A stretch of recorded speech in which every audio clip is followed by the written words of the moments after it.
જે શબ્દ આપણે બોલીએ છીએ એ અંદર પરિણતિ રૂપે પરિણામ પામેલો હોવો જોઈએ, એકલો શબ્દ નહીં એમ. એટલે રમણ થતાં જીભથી શબ્દ પચીને ઉગે.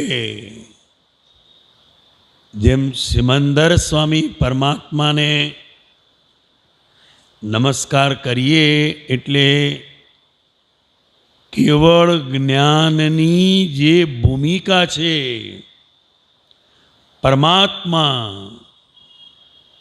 એ આખી પરિણતિ સાથે એમને નમસ્કાર હોવા ઘટે. આ આખા પદની અંદર ખાલી શબ્દો નથી. જ્યારે કોઈ પણ શબ્દ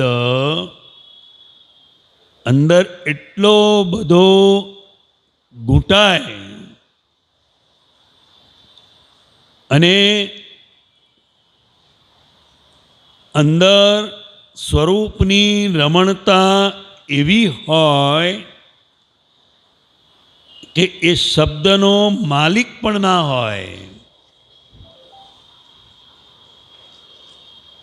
એ શબ્દનો માલિક પણ ના હોય, ત્યારે એ પચ્યો કહેવાય, શબ્દ પચ્યો કહેવાય.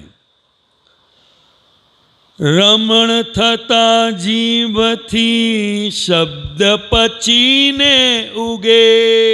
રમણ થતા જીભથી શબ્દ પચીને ઉગે.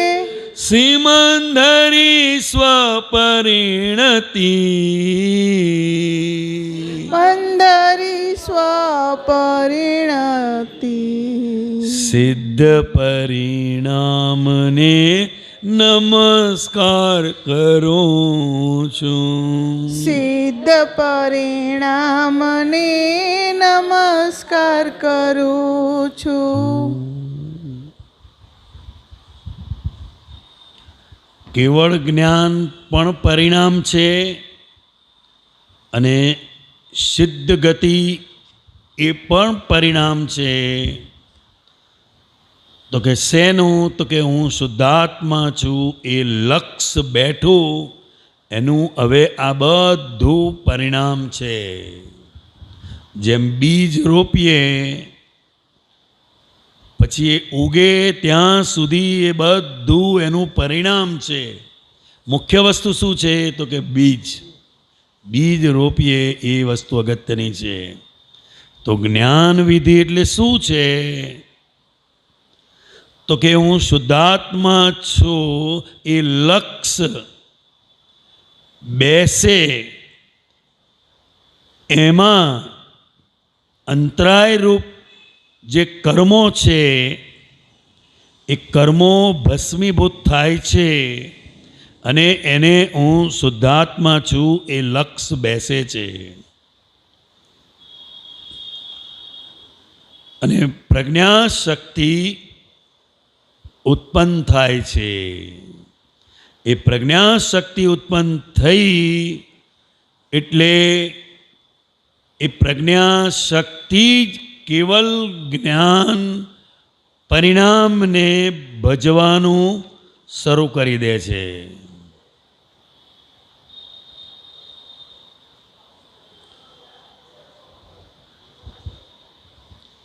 પરપરિણતિ અને સ્વપરિણતિ. પરિણતિ એટલે અંદર એને એ જ ચાલ્યા કરે, એ સિવાય કશાની અંદર રમણતા હોય નહીં.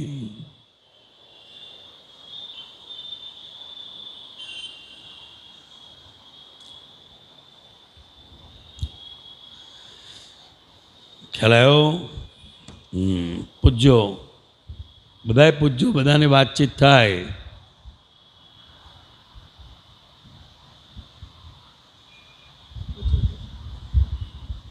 એક ઉદાસીન ભાવે, ઉદાસીનતા નો મીનિંગ શું છે? ઉદાસીન ભાવે કાળ જ્યાં વર્તે છે ઉદાસીન ભાવે કાળ જ્યાં વર્તે છે કાયમનો સતયો કાયમનો સતયો ક્ષેત્ર મહાવિદેહને નમસ્કાર કરું છું ક્ષેત્ર મહાવિદેહને નમસ્કાર કરું છું ઉદાસીન એટલે સમ્યક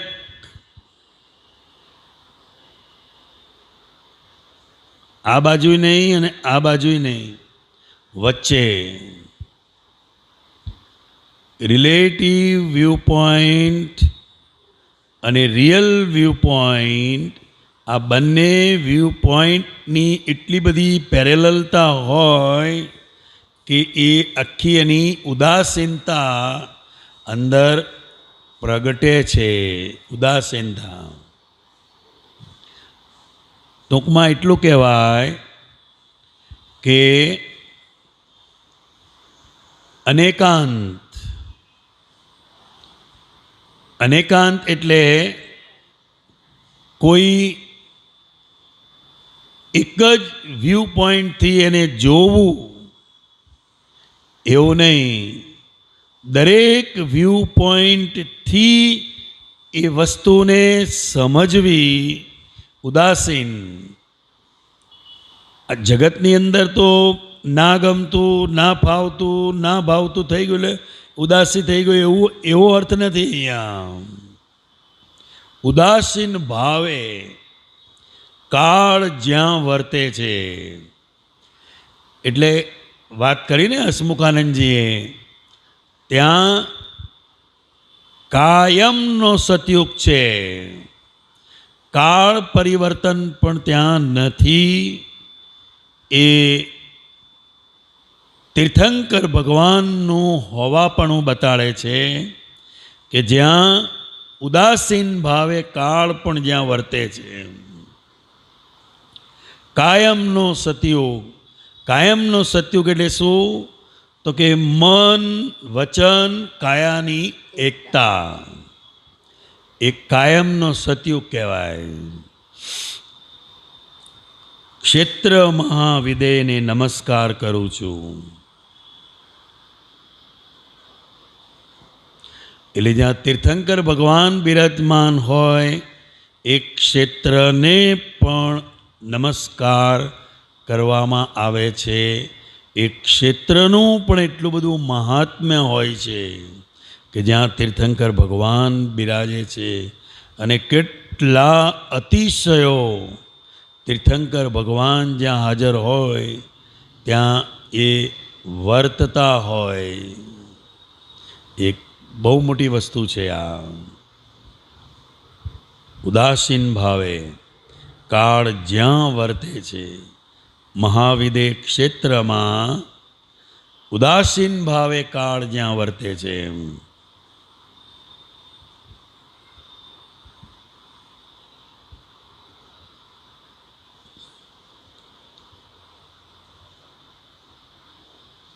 ભલે સિમંદર સ્વામી પરમાત્મા મહાવિદે ક્ષેત્રમાં હોય પણ આપણને આ પાંચમા આરામાં પણ પ્રત્યક્ષ દાદા ભગવાનની સાક્ષીએ મહાવિદે ક્ષેત્રમાં વિચરતા તીર્થંકર ભગવાન શ્રી સિમંદર સ્વામીને અત્યંત ભક્તિપૂર્વક નમસ્કાર કરું છું. એ લાભ આપણને અહીં બેઠા બેઠા મળી શકે છે આ પાંચમા આરાની અંદર પણ.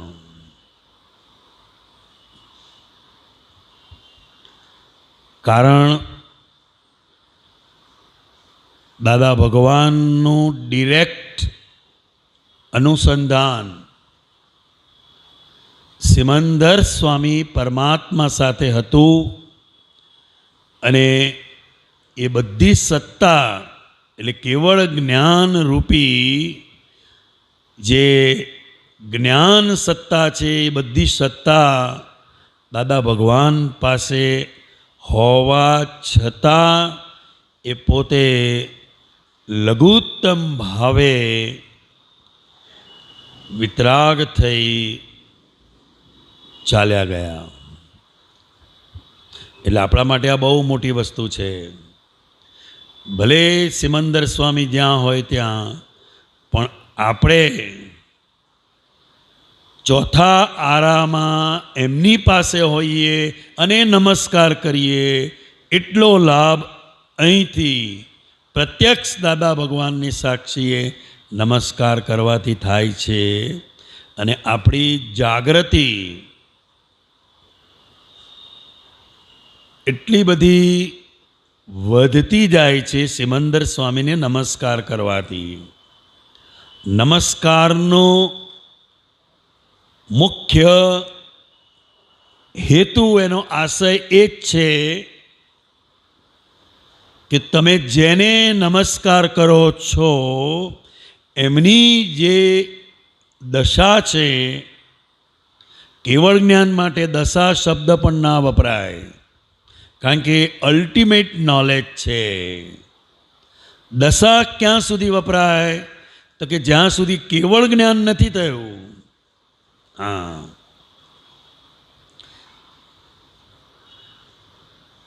કેવળ જ્ઞાન નથી થયું ત્યાં સુધી દશા શબ્દ વપરાય, પણ એ કેવળ જ્ઞાન થયા પછી એ શબ્દ વપરાતો નથી. પરમાત્મા એમ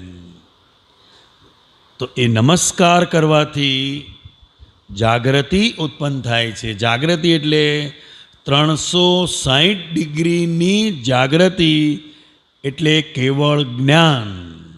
પણ ત્યાં જાગૃતિ શબ્દ પણ વપરાતો નથી. આ આપણે પોતાને સમજવા માટે. જાગૃતિ શબ્દ ક્યાં સુધી છે તો કે જ્યાં સુધી કેવળ જ્ઞાન થયું નથી ત્યાં સુધી. પ્રજ્ઞા શક્તિ શબ્દ ક્યાં સુધી વપરાય છે તો કે કેવળ જ્ઞાન થયું નથી ત્યાં સુધી. પછી કોઈ પણ વિશેષણ લાગતું નથી, કોઈ પણ વિશેષણ.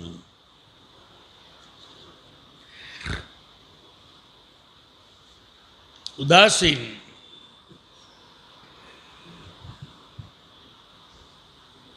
રિલેટિવ બાજુ પણ એટલો ઢળેલો નહીં અને રિયલ બાજુ પણ એટલો ઢળેલો નહીં. ઉદાસીન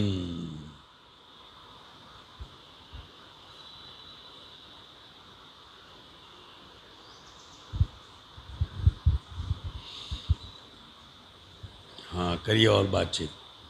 જેમ છે ને એ સંસારની વસ્તુઓને પ્રતિ ઉદાસીન रहवानो एम वो ऐसे बोलते हैं ना ऐसा. हाँ ये बराबर है. हाँ तो वो ये પણ meaning है? ઉદાસીન એ આખી વસ્તુ જુદી છે. अच्छा. જો જ્યાં સુધી શરીર છે ત્યાં સુધી બધી જ વસ્તુઓની આપણને જરૂર પડવાની. જ્ઞાની પુરુષને પણ જરૂર પડે, પણ એ આખો વ્યવહાર કેવો હોય? સુપરફ્લુઅસ હોય. ઉદાસીનતા એટલે શું? બહુ ઊંડા ના ઉતરે. ખ્યાલ આવ્યો? ઉદાસીન ભાવે એ પોતાનું વ્યવસ્થિત જોયા કરે કે જે સમયે જે મળે છે એમાં એ પોતે પોતાના સ્વરૂપની રમણતામાં છે. ઉદાસીન એ વસ્તુ હોય તો પણ શું અને ના હોય તો પણ શું એમ. એટલે કોઈ પણ ક્ષેત્ર એને બંધન કરી શકતો નથી એમ. દ્રવ્ય, ક્ષેત્ર, કાળ અને ભાવથી એ પોતે મુક્ત હોય. મુક્ત હોય.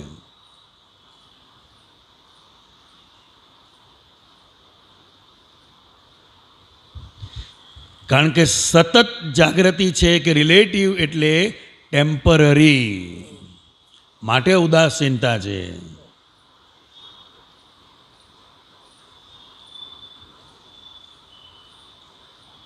આપણને સારો સંજોગ આવે, ગમતો સંજોગ આવે તો આ વધુ સમય રહે એવું અંદર ઊભું થાય. જ્યારે જ્ઞાનીને કોઈ પણ સંજોગ હોય એ પોતે અંદરથી મુક્ત છે, અંદરથી મુક્ત છે, ઉદાસીન. પણ અહીંયા જે ઉદાસીન કાળની વાત છે એ મહાવિદેહ ક્ષેત્રની વાત કરે છે. આખું પદ સિમંદર સ્વામી પરમાત્માને અનુલક્ષીને બતાવ્યું છે એમ કે આ મહાવિદેહ ક્ષેત્ર કેવું છે એમ. તો ઇન શોર્ટ, જ્યાં મન, વચન, કાયાની એકતા છે.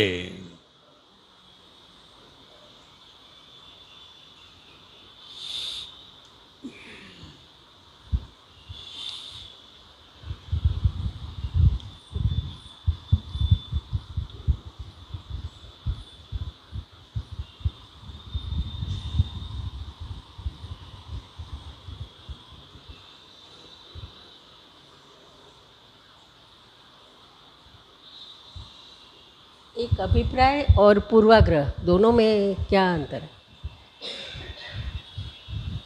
अभिप्राय तो कल पूर्वग्रह से शुरू होता है अच्छा, और अभिप्राय वो बिल्कुल गाढ़ हो जाता है.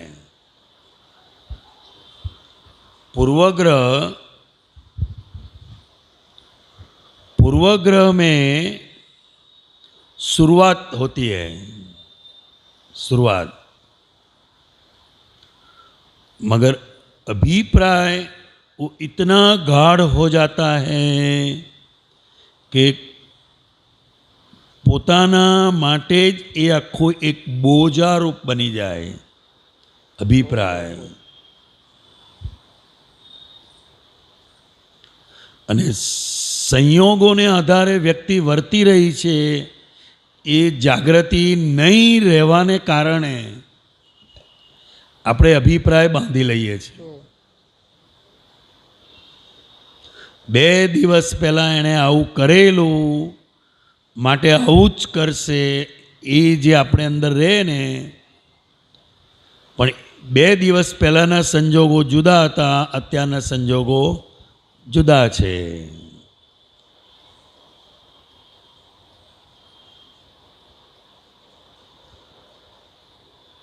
સંયોગ વિજ્ઞાન નહીં સમજવાને કારણે અભિપ્રાય પડી જતો હોય છે. અને એ એટલું બધું પોતાને પીડાકારક છે, પોતાનો જ અભિપ્રાય. કારણ કે સામેની વ્યક્તિને તો ખબર નથી કે આપણને એના વિશે કયો અભિપ્રાય પડ્યો છે. એવી રીતે એને પણ આપણો અભિપ્રાય પડી ગયો હોય. આમની નજીક બહુ રહેવા જેવું નથી, નહીં તો કંઈક કામ સોંપશે કે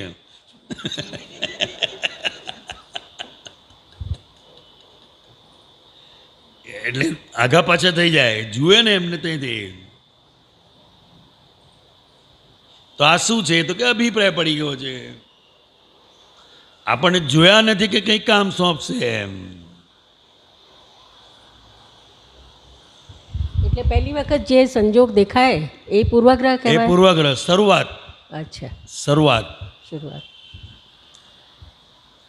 પછી એ દિમાગમાં રહે એટલે એ અભિપ્રાય થઈ જાય. પછી 1-2 વ્યક્તિ પાછા કહે તમને અંદર પૂર્વગ્રહ તો છે, પણ 1-2 વ્યક્તિ તમને કહે એમ. એટલે વધારે અભિપ્રાય જે વસ્તુ છે એ બીજાનું સાંભળવાથી અભિપ્રાય વિશેષ પડી જાય છે.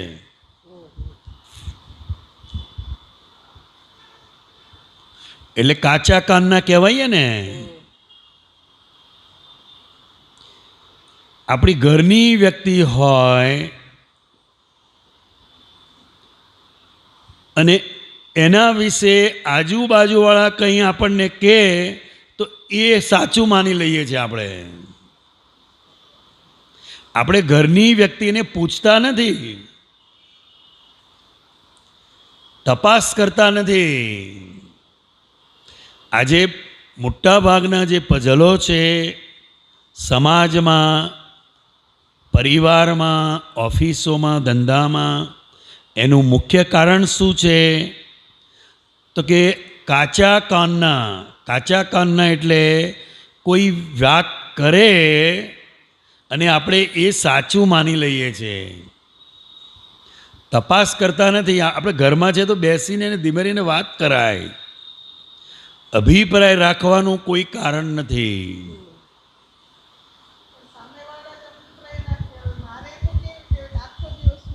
કાંઈ પણ કહું ને તો એમ કે તને મારા માટે આવો પૂર્વગ્રહ છે ને અભિપ્રાય છે. હવે મને તો બહારનું તો કોઈ કહેતું નથી, પણ એ સતત મને આવું જ કે હું કાંઈ પણ કહું ને કે આમ. પણ ઘણીવાર વારંવાર સામેવાળી વ્યક્તિનું વર્તન વારંવાર થાય એટલે આપણને પછી એના પ્રત્યે અભિપ્રાય બેસી જાય.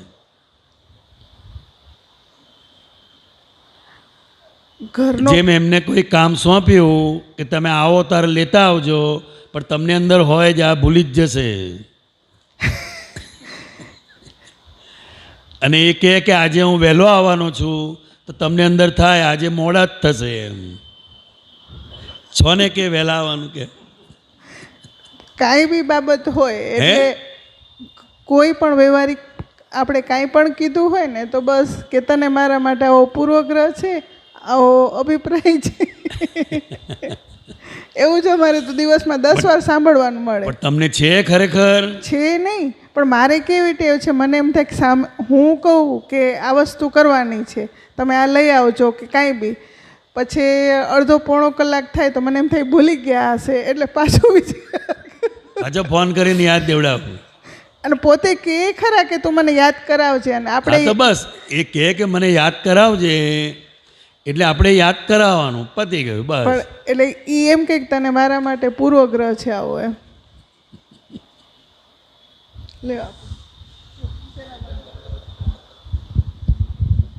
એવું નથી, એટલે વારે વારે રિપીટ થયા કરે. એક જ વાર કહેવાનું હોય, એક વાર કહેવાનું હોય, બીજી વાર યાદ દેવડાવવાનું. મારા એક માટે નથી, જય માટે એવું જ છે. જય એમ જ કે મમ્મી તમે મને કેટલી વાર કીધું, પણ સતત એક પછી આમ ટોર્ચરિંગ લાગે. હા, એવું નહીં કરવાનું. ના, પણ એ તમારી પ્રકૃતિ છે. ઘણાને એવી પ્રકૃતિ હોય 3-4 વાર કે એકની એક વાત, એક જ વાર કહેવાનું.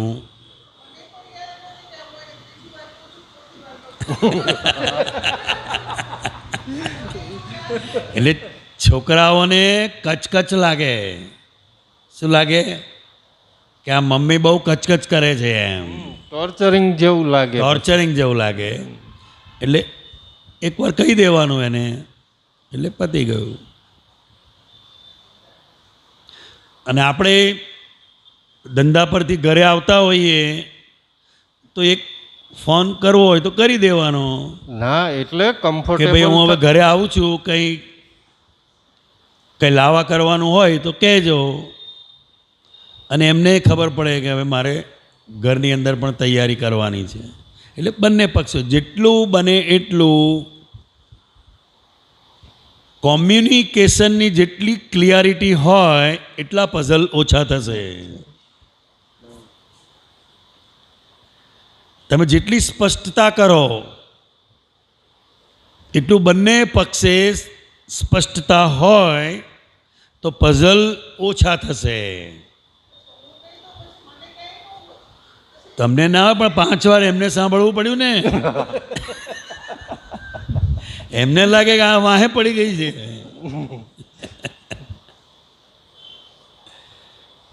એવું લાગે. થોડોક થાક અને ઉંમરનો આ બધું કામ કરતું હોય હા ને કરે જ ને, કરે જ. એટલે દરેકની એની પોતાની પ્રકૃતિ છે અને દરેકની કામ કરવાની એની પોતાની સ્ટાઇલ છે દરેકની.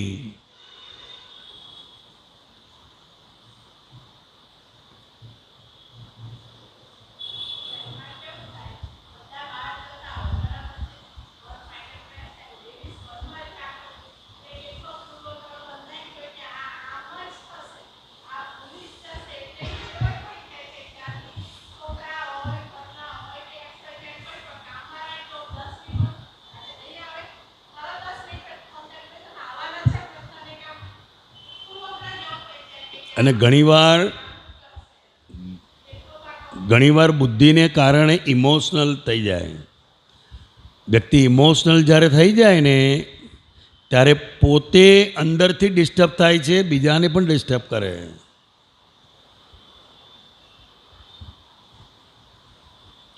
ને આ મોબાઈલને કારણે તો બહુ વાત જ ના કરો તમે.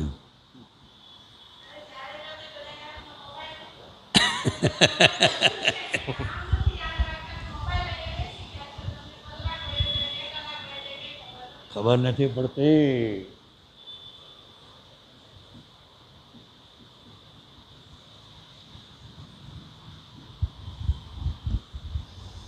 તોય અમે તો એડજસ્ટ થઈ જ ગયા છીએ, એવું કાંઈ ઓલું નથી. થઈ જ જવું પડે. આપણે ઘરમાં રહેવાનું છે. એટલે એમને કદાચ ના, એ લાગતું હોય સમજી તો જાય ને. ભલે. જુઓ, તમે એમની પ્રકૃતિ ઓળખી ગયા તો એ તમારી પ્રકૃતિ પણ ઓળખી જશે ને. એમ ખ્યાલ આવ્યો કે ભલે અત્યારે કહ્યું પાછું હમણાં ફરી કહે છે, હમણાં ફરી કહે છે, પછી તમારે રાખવાનું 3 વાર થાય એટલે તમારે બોલવાનું 3 વાર થઈ ગયું એમ. અમારી એક આપતા પુત્રને એવી ટેવ હતી, એકની એક વસ્તુ 5 વાર કે એટલે 3 વાર થાય એટલે અમે કહીએ ભાઈ 3 વાર થઈ ગયું એમ. એવું હું રિમાઇન્ડર નથી કરતો, જય હોય તો કરે, મમ્મી હવે તમે એટલી વાર કીધું એમ. હા બરાબર છે. એટલે કચકચ ના લાગવી જોઈએ. આજના છોકરાઓ કેવા છે, એ એમની દુનિયામાં એ રહેનારા છે અને વાહે પડી ગયા હોય એવું નહીં, કચકચ નહીં. એકવાર કહી દીધું ને જતી વખતે યાદ દેવડાવવાનું, પતી ગયું બસ.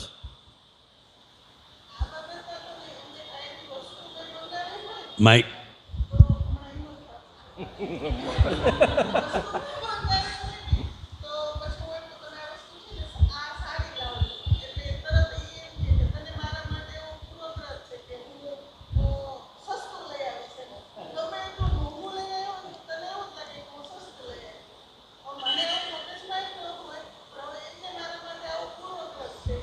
ઈ વારે વારે રિપીટ કરવાની ક્યાં જરૂર હોય કે આ વસ્તુ સારી જ સારી જ લાવજે. લાવે ને.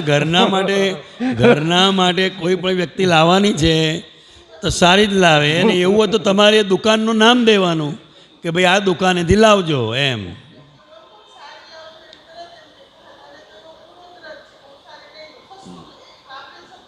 ના પણ તમારાથી કહેવાય જ જાય. આ છે ને આજે વાણી એ એક પ્રકૃતિ રૂપે એક કટેવ પડી ગયેલી હોય, કટેવ કહેવાય એને.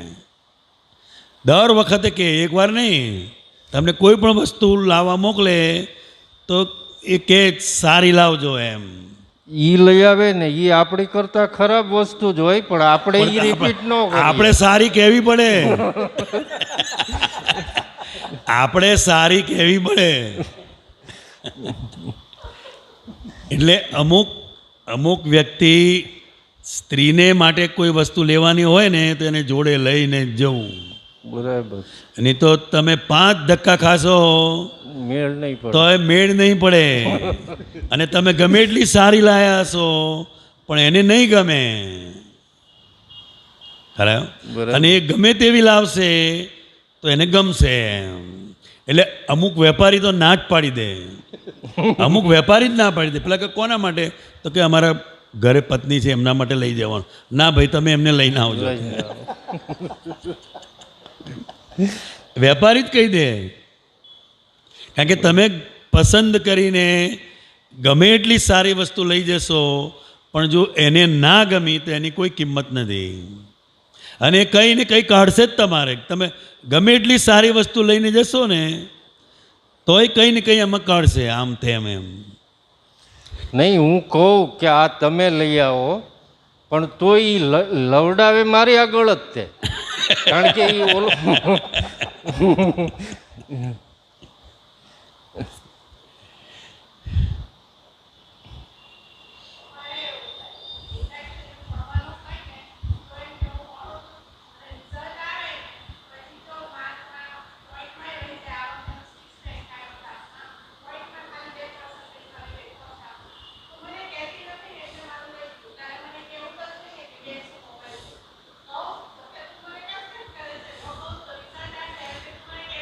હવે કહીશ કહીએ, હું બસ આપણે ટૂંકમાં પતાવી દેવાનું. હવે હું કહીશ કહીએ, મારા કહેવાથી પર્સન્ટેજ આવતા હોય તો કહીશ કહીએ હું, વાંધો શું છે? એટલે નાની નાની બાબતોમાં એકબીજા ઉપર ક્લેમ ઉપર મારી દેતા હોય છે. પણ આપણને પ્રકૃતિ ઓળખાય ને, આટલા વર્ષો સાથે રહ્યા એટલે એ વસ્તુ નોર્મલ જ લેવાનું. એ સમજ પડી ને? આપણે 5 વાર કે ત્યાં સુધી નોર્મલ જ સમજવાનું, કારણ કે એ એમની પ્રકૃતિ છે, એ એમની પ્રકૃતિ છે.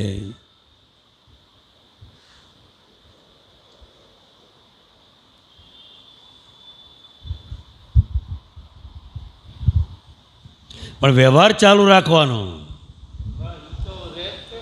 હા, વ્યવહાર ચાલુ રાખવાનો. એવું નહીં કે તમને જે ગમે લાવી દેજો, એવું નહીં.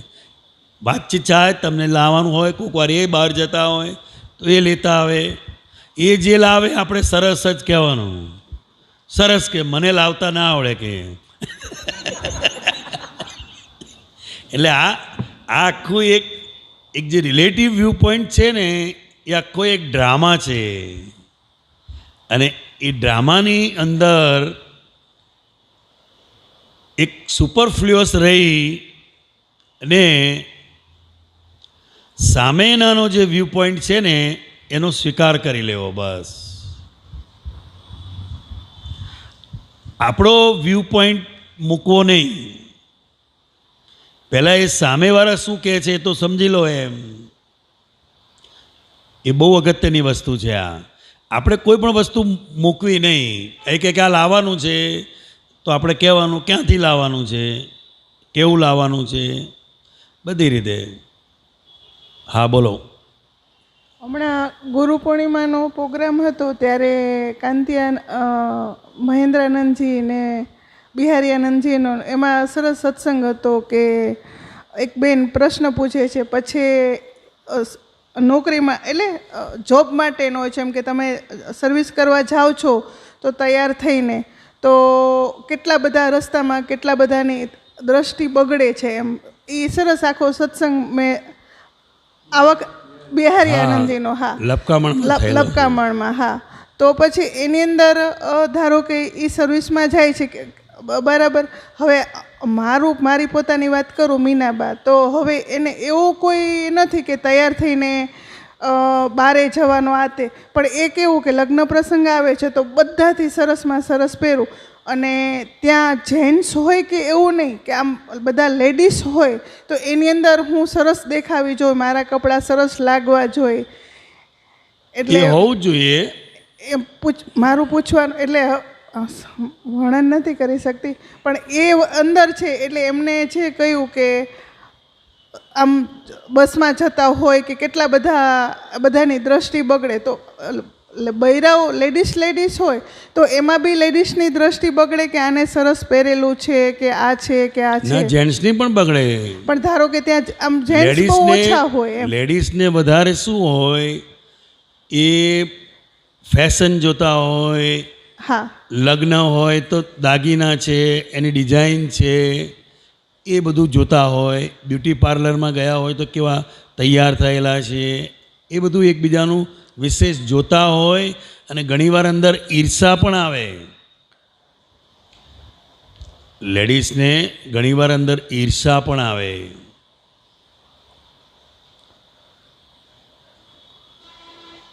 પણ એ પુરુષ જે જુએ છે એ આખી વસ્તુ જુદી છે. હા પણ એ વસ્તુ પહેલાં નાના હતા અને ભણતા ત્યારે એ બધું હતું કે બધાની વચ્ચેથી નીકળી સરસ આતે, પણ હવે અત્યારની જે આ મારી ઉંમર છે એ પ્રમાણે હું કહું તો હજી પહેરું તો ધારો કે અમારો માંડ બધા લેડીઝ જ હોય એમ તો પણ એ લેડીઝની સ્ત્રીની દ્રષ્ટિ બગડે પહેરવાથી કે આને કેવું સરસ પહેર્યું છે. તો કંઈ વાંધો નહીં, આપણે આપણી પોઝિશન પ્રમાણે વ્યવહાર દ્રષ્ટિથી આપણને જે શોભે અને જે જગ્યાએ આપણે જઈ રહ્યા છે એને અનુકૂળ પહેરવું એ આપણો વ્યવહાર છે. હા, અને બધાને ખબર જ હોય છે બહેનોને, મરણ પ્રસંગ હોય ત્યારે કેવું પહેરીને જવાનું, લગ્ન પ્રસંગ હોય ત્યારે કેવી રીતે પહેરીને જવાનું. નહીં, આ તો શોખ હોય કે બધા કરતા મારું સરસ દેખાય. એ હોય જ, દરેકને હોય, કારણ કે પ્રકૃતિ જ આખી મોહથી ભરેલી છે ને. સ્ત્રી પ્રકૃતિ મોહથી ભરેલી છે એટલે તો એ બહુ જલ્દી તૈયાર થઈ જાય છે.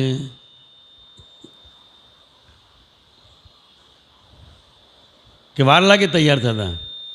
ના, ફટાફટ થઈ જાય.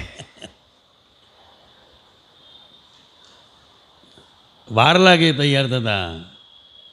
લગ્ન પ્રસંગોની અંદર ગમે એટલું મુહૂર્ત કાઢેલું હોય એ મુહૂર્ત જોડાવા માટે તો એટલી બધી માથાકૂટ કરતા હોય અને એ મુહૂર્ત પ્રમાણે કશું જ ચાલતું ના હોય. ચાલે છે તેનું મેઇન કારણ આ છે, બ્યુટી પાર્લર અને ફોટોગ્રાફી. નહીં, એટલે મારું કહેવાનું એમ થાય છે કે એનાથી કર્મ બંધાય. ધારો ના, કર્મ બંધાતું નથી, કર્મ બંધાતું નથી.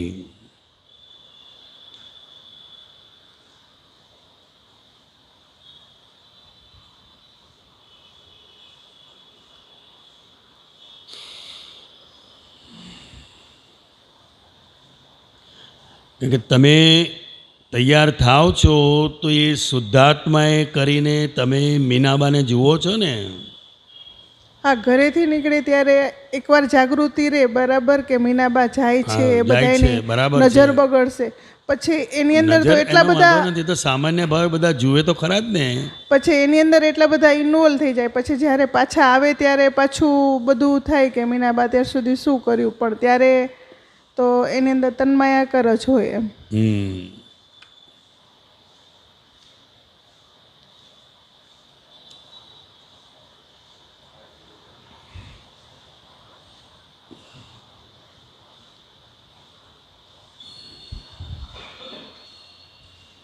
કહેવાનો આશય એવો નથી કે તૈયાર નહીં થવું એમ. પ્રસંગને અનુરૂપ તૈયાર થવું એ આખો એક વ્યવહાર છે, પણ એનો મુખ્ય આશય કહેવાનો શું છે તો કે કેટલા બધાની દ્રષ્ટિ આપણા ઉપર પડે છે અને એમાંથી આપણે પસાર થવાનું હોય છે. મુખ્ય વસ્તુ આટલી છે.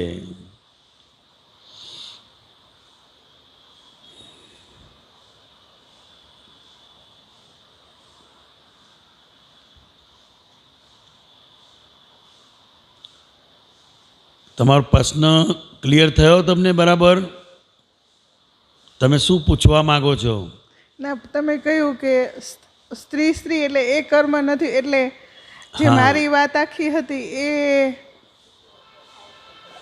કર્મ બંધાવવાનું કોઈ કારણ જ નથી. કારણ થઈ રહેલી ક્રિયાથી કર્મ બંધાતું નથી, પણ આ હું કરું છું કર્તા પદનો એક આધાર આપીએ છીએ આપણે, આધાર આપીએ છીએ, એનાથી કર્મ બંધાય છે. અને આ મોહ પહેલાં ભરેલો છે. શું છે?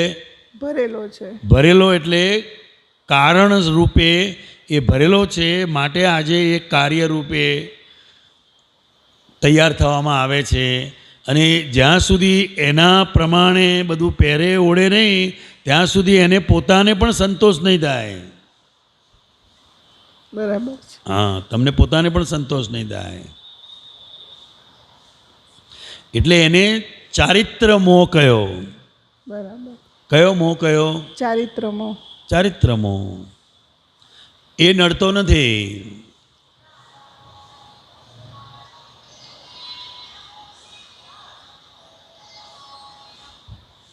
વર્તન મોહ, એ તો અમે પણ અપ ટુ ડેટ રહીએ જ છે ને.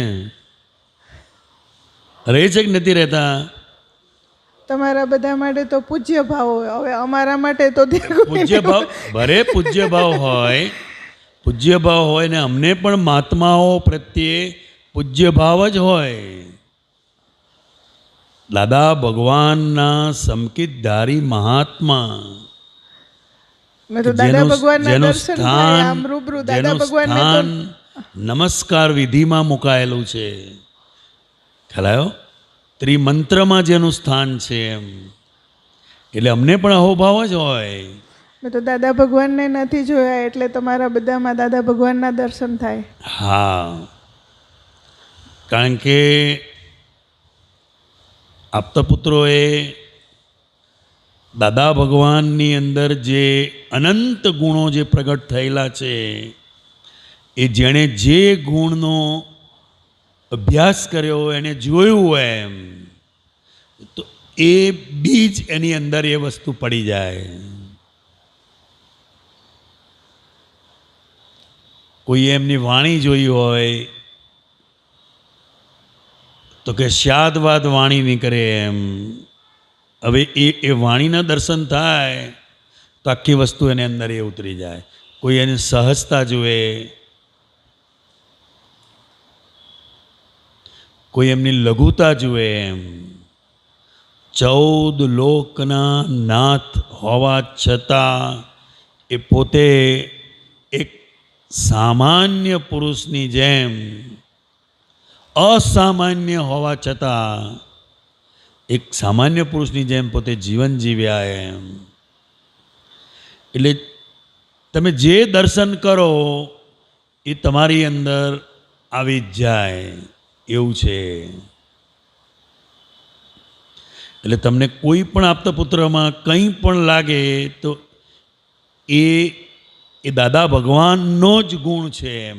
અને મહાત્માઓની અંદર પણ, મહાત્માઓની અંદર, કારણ કે એ કયા સંજોગને કારણે જ્ઞાનીને ભેગો થાય છે. એક ગુણ તમારી અંદર પણ સૌથી શ્રેષ્ઠ છે, તો એ ગુણને આધારે તમે જ્ઞાનીનો યોગ થયેલો છે એમ. બધાને થવો સહેલો નથી એમ. બધાને થવો સહેલો નથી.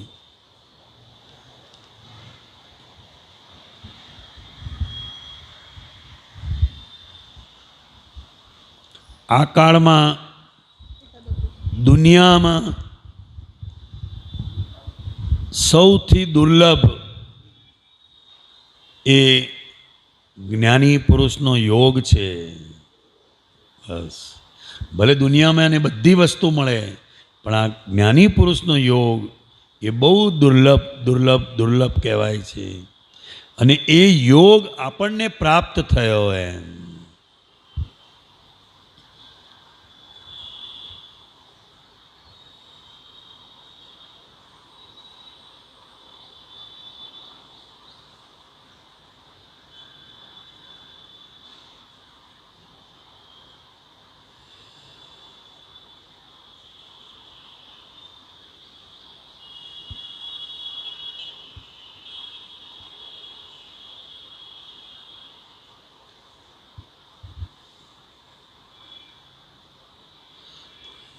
આપો.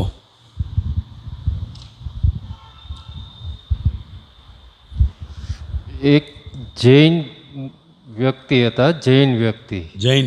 હા, એટલે સિમંદર સ્વામીની ખૂબ ભજના કરતા હતા અને એમનું આમ ડેથ જ થઈ ગયું. એમ પછી અમુક ટાઈમ રહીને સવારે પાછું એ સજીવન થયા. એમ એટલે ત્યારે એમણે એમ કીધું કે હું મહાવિદ્ય ક્ષેત્રમાં જઈ આવ્યો, સિમંદર સ્વામીની આ રીતની હાઈટ છે, આવું છે. હું એટલે સદેહે નહીં પણ એમ હું ત્યાં મહાવિદ્ય ક્ષેત્રમાં જઈ આવ્યો. એમ એટલે એ પોસિબલ છે, એવું થાય એમ. હવે કહેતા હોય તો પોસિબલ છે, એ તો કાલ્પનિક પણ હોઈ શકે. કારણ કે એણે જે બધું વાંચ્યું હોય ને, પોતે જૈન છે એટલે એને શાસ્ત્રનો અભ્યાસ હોય, એટલે એણે વાંચેલું હોય કે સિમંદર સ્વામી ભગવાનની ઊંચાઈ આટલી છે, આ રીતે છે, આ રીતે, એ બધું વાંચેલું હોય ને, તો એ પોતાની કલ્પના પણ હોઈ શકે. પણ આત્મજ્ઞાની પુરુષ જે છે, આત્મજ્ઞાની પુરુષ, એ આત્મજ્ઞાની પુરુષ ડિરેક્ટ પૂદગલ પર્યાયથી આખો કોન્ટેક્ટ થતો હોય છે. બરાબર. એટલે એ દાદા ભગવાનને એવું હતું એમ. એટલે અહીંયા ભાવનગરનો જ એવો કિસ્સો એક બનેલો છે. આપણે આ સાચું છે ખોટું છે એની અંદર આપણે પડતા નથી. બરાબર. પણ આત્મજ્ઞાની પુરુષને આ રીતે હોય છે, બસ. બરાબર. એટલું આપણે કહી શકાય. અને વ્યક્તિ કહેતા હોય તો આપણે વાંધો શું છે? ના, એટલે હું તો ખાલી એમ સમાધાન માટે કે એ પોસિબલ અત્યારે આ કાળમાં એ પોસિબલ છે કે એમણે આખું બધું વર્ણન કર્યું કે ત્યાં આ રીતનું છે, એમની હાઈટ એટલી છે, એના હાથ વાંચેલું હોય ને, વાંચેલું હોય. અચ્છા, એટલે એ જ વર્ણન કર્યું, વર્ણન કરેલું હોય. અચ્છા, હા, બરાબર. એમના વિશે કશું જાણતા ના હોય અને કરે તો આખી વસ્તુ જુદી છે. એટલે કાલ્પનિક હોય છે. શું હોય છે? બરાબર. ઘણી વાર બને એમ. જેમ આપણે રોજ કોઈ મૂર્તિના દર્શન કરતા હોઈએ, રોજ જે પછી તમે આંખો બંધ કરો ને તો એ મૂર્તિ જેવી છે એવી જ આપણને અંદર દેખાય. દેખાય કે ના દેખાય? દેખાય. એટલે હવે એને એ લોકો ભગવાનનો સાક્ષાત્કાર કહે છે. બરાબર. આ બધા જેટલા ભક્તો થઈ ગયા ને એમાં બધા આવી ગયા. નરસિંહ મહેતા આવી ગયા, મીરાબાઈ આવી ગયા, બધા. ખ્યાલ આવ્યો? પણ એ અંદર જે મૂર્તિ દેખાઈ એ ભગવાન નથી. મૂર્તિ જે જુએ છે એ ભગવાન છે. સમજાયું? કારણ કે જે દેખાયું એ તો દ્રશ્ય હોય. જે દેખાયું એ દ્રશ્ય છે. દ્રશ્ય વિનાશી હોય અને જે દ્રષ્ટા છે એ કાયમનો છે. એટલે એટલા બધા ભગતો જે કે મને મળ્યો કૃષ્ણ ભગવાન, એ ભક્તો એટલે કેવું, અડધા ગાંડા અને અડધા ગેલા, એનું નામ ભગત. એટલે વ્યવહારમાં બધા બૂમો પાડતા હોય. શું કરે? વ્યવહારમાં બૂમો પાડે ને આજુબાજુવાળા. ભગતનું કંઈ ઠેકાણું નથી કે છોકરી પરણાવવાની થાય તો આજુબાજુવાળા હોય, હગાવાલા હોય, એનું કામ પતાવી દે. ભગત તો કઈ મંજીરા વગાડતા હોય. બરાબર. એટલે એને નિમિત્ત મળી આવે. પણ આ શું કરે? બધું ભગવાન ઉપર જ ડોળે. બરાબર. એ મારો ભગવાન આવશે ને બધું કરશે, એટલે એને નિમિત્ત મળી આવે.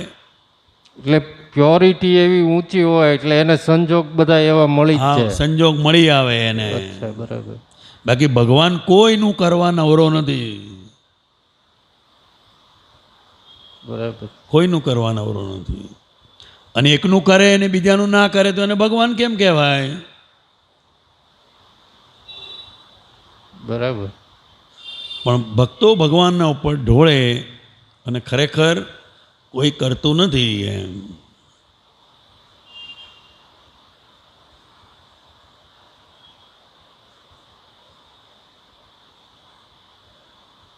કારણ કે વ્યવહાર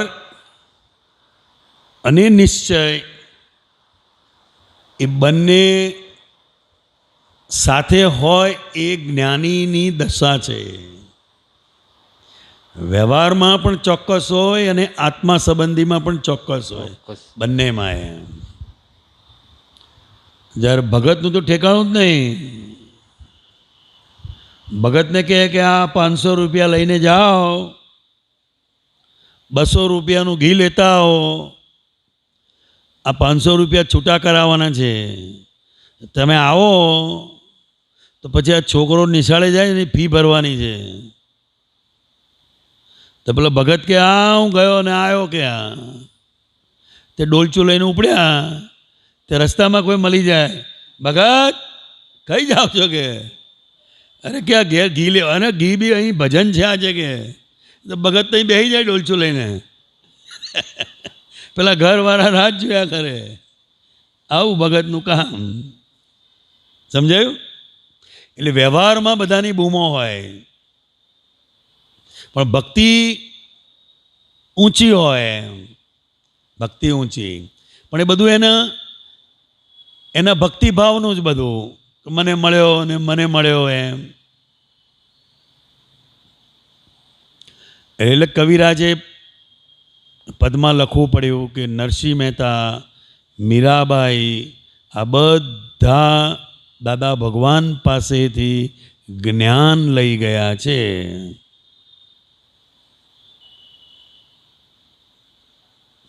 કારણ કે આત્મજ્ઞાન સિવાય ભક્તિ હોતી નથી. પેલી ભક્તિ કેવી, ઢોલકાવાળી, મંજીરાવાળી, એને ધૂની કહેવાય છે. ધૂની શું કહેવાય છે? અને એક મસ્તી હોય. શું હોય? મસ્તી. એ ઢોલ નગારાને બધું બંધ થયું એટલે ભક્તિ જતી રહી, પછી પતી ગયું. અને એ તો આખી રાત ચાલ્યા કરે, આજુબાજુવાળા ભલે જાગ્યા કરે, આજુબાજુવાળાનો વિચાર જ ના હોય ને આખી રાત માઇકમાં ચાલ્યા જ કરે ભક્તિ. એટલે એને મસ્તી કહેવાય છે. શું છે? જ્યાં જાગૃતિ નથી, જાગૃતિ નથી કે આપણી ભક્તિ પણ બીજાને અડચણરૂપ, બીજાને દુઃખરૂપ થાય છે, એવો એને વિચાર પણ ના આવે.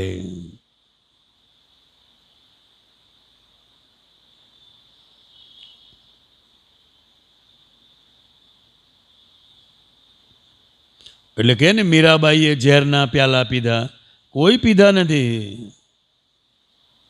ઝેર પીએ તો માં જીવતો રહેતો હોય રે, કાં તો ઝેર નકલી હોય તો જીવતા રહે. એટલે ભગતોને લોકો વડે બહુ, કારણ કે એનો વ્યવહારનું ઠેકાણું ના હોય એટલે બૂમો જ પડે જે હોય તે. ભગત ડોલચું લઈને ત્યાં બેસી જાય ભજન કરવા, પેલા ઘી આવે એની રાહ જોતા હોય, પેલા છોકરાને સ્કૂલે મોકલવાનો છે, એની ફી ભરવાની છે, એ ભગતને ખ્યાલ જ ના આવે પછી. એવું હોય. એટલે લોકો જે વળે ને, લોકો જે બોલે બધું એના વિશે ખરાબ બધું બોલે એમ, એ ઝેરના પ્યાલા છે. આપણા વિશે બધું ખરાબ બોલે કે ના બોલે લોકો? કોઈને આપણી સાથે બનતું ના હોય તો આપણા વિશે ગમે તેવું બોલે.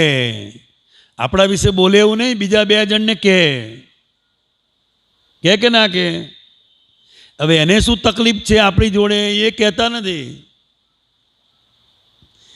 પણ આપણી વાતો બીજાને કહેતા ફરે. એટલે એ ઝેરના પ્યાલા આપણે અત્યારે પીવાના છે. પેલા કહો તમે નાલાયક છો, બે સારું ભાઈ, તમારામાં અક્કલ જ નથી, તો આપણે કહીએ ભાઈ પહેલેથી જ નથી, તમને તો આજે ખબર પડી ગઈ. શું કહેવાનું તારે? એવું જ કહેવું પડે ને, તમને આજે ખબર પડી કે અમને તો પહેલેથી જ ખબર છે, નથી કહે. એટલે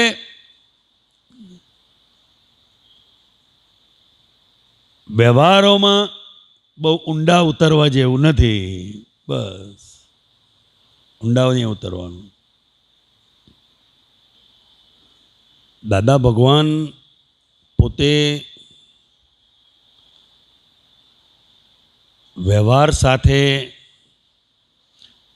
અને આત્મજ્ઞાન સાથે પોતે જીવન જીવ્યા, તો આપણા જીવનના જે પ્રશ્નો છે એનો બરાબર એમને ખ્યાલ આવે.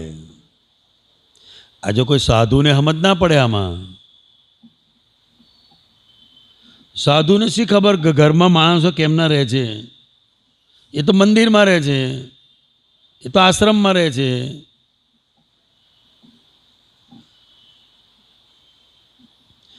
ખરું તપ ઘરમાં છે.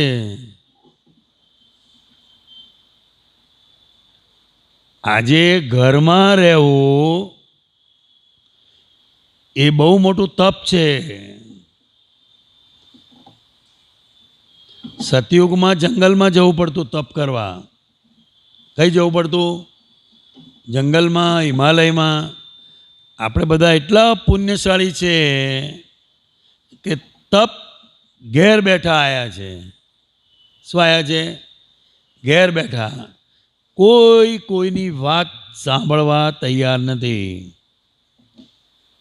કોઈને કોઈની પડી નથી, દરેક પોતપોતાનું કર્યા જ કરે.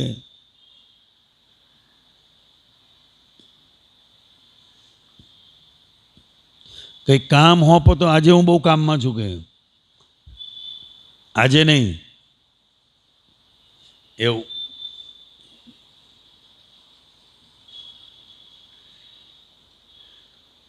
એટલે આપણને દાદા ભગવાનના જીવન લીધે પ્રેક્ટિકલ, એની સાથે પત્ની સાથેના કેવા વ્યવહારો હોય, બાળકો સાથેના કેવા વ્યવહારો હોય, ધંધાની અંદર કેવી રીતે, સગાવાલા જોડે કઈ રીતે, કારણ કે એ પોતે બધાની સાથે જીવ્યા એમ.